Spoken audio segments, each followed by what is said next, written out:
We're rolling. Hello everybody, welcome. We're going to be talking about First Nations people. Now we're here in the Arctic Ocean at 79 degrees north, about 1,000 kilometers away from the North Pole. And this is the home to many First Nation people. In fact, there are 400,000 people who live in the Arctic Circle, and 10% of them are actually First Nation people. Now there are many peoples to choose from. We are going to be working today on the Sami people. Now the Sami people were remarkable people indeed. About 12,000 years ago, this whole area was covered in ice. This was the Ice Age, and it was called the Pleistocene.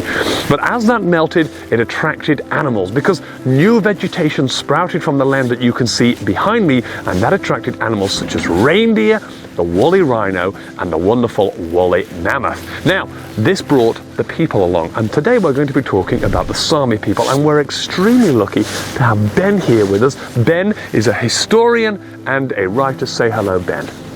Hi everybody, great to see you. Now I'm going to be asking Ben a few questions. Are you okay with that, Ben? Love to answer questions. Wonderful. So, the Sami people seem like a beautiful race of people. In fact, Genghis Khan, when he arrived here, the big warlord, he said, I will not fight the Sami people because they are the peaceful retreaters. Tell us, what do you know about the Sami people in terms of their respect for the land?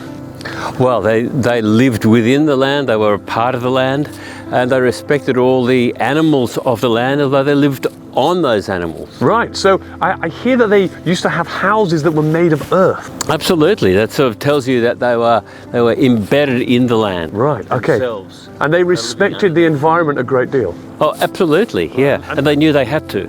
Why? Why? Well, because they knew they were dependent on the environment, and they believed that they were a part of the environment. They weren't separated from the environment. Right, so they were nature. They were nature. They're an integral part of nature. Nature was them. They were nature. Now, they were attracted to this part of the world because of the reindeer herders, right?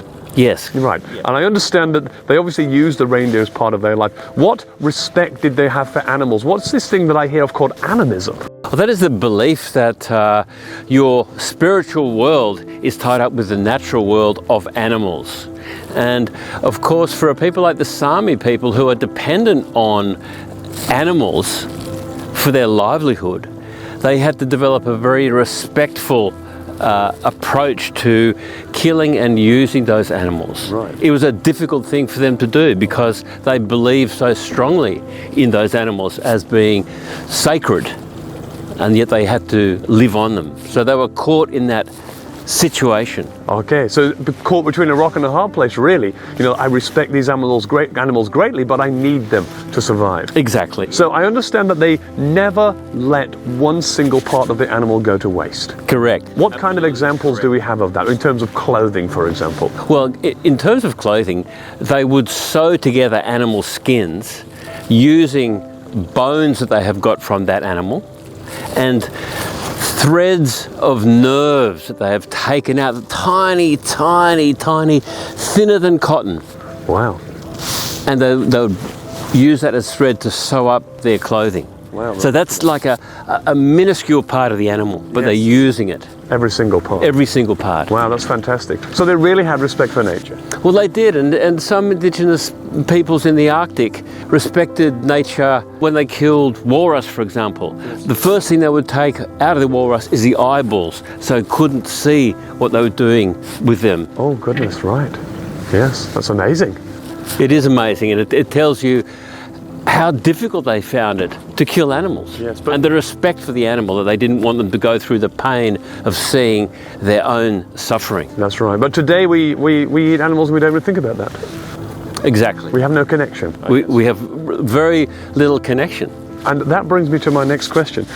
How can we improve the way that we live by looking back on the Sami people and the way that they lived? How can we improve our lives and the sustainability of the world by using them as our example?